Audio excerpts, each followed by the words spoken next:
আজ দুপুর নাগাদ চ্যাম্পিয়ন্স ট্রফির জন্য 15 সদস্যের দল ঘোষণা করেছিল বাংলাদেশ ক্রিকেট বোর্ড, যেখানে মোটা দাগে বড় খবর তারকা ক্রিকেটার রিটন দাসের বাদ পড়া। উইকেটকিপার এই ব্যাটারকে দলে না রাখার ব্যাখ্যায় প্রধান নির্বাচক জানিয়েছেন আস্থা হারিয়েছেন তিনি। স্কোয়াডে জায়গা না পাওয়ার দিনেই ব্যাট হাতে যেন বড় জবাবটাই দিলেন রিটন। আজ রোববার সিলেটে দুর্বার রাজশাহীর বিপক্ষে বিপিএল ম্যাচে বিস্ফোরক ব্যাটিংয়ে সেঞ্চুরি হাঁকালেন ঢাকা ক্যাপিটালসের এই ব্যাটার। 8-4 7 ছক্কায় সাজানো ইনিংসে 44 বলে তুলে নিলেন টি-20 ক্যারিয়ারের প্রথম সেঞ্চুরি। বাংলাদেশিদের মধ্যে সবচেয়ে দ্রুততম এবং বিপিএল ইতিহাসের দ্বিতীয় দ্রুত গতির সেঞ্চুরি এখন রিটনের।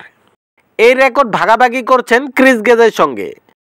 ইউনিভার্স বস খ্যাত গেল 44 বলে সেঞ্চুরি করেছেন 2012 সালে সিলেট রয়্যালসের বিপক্ষে।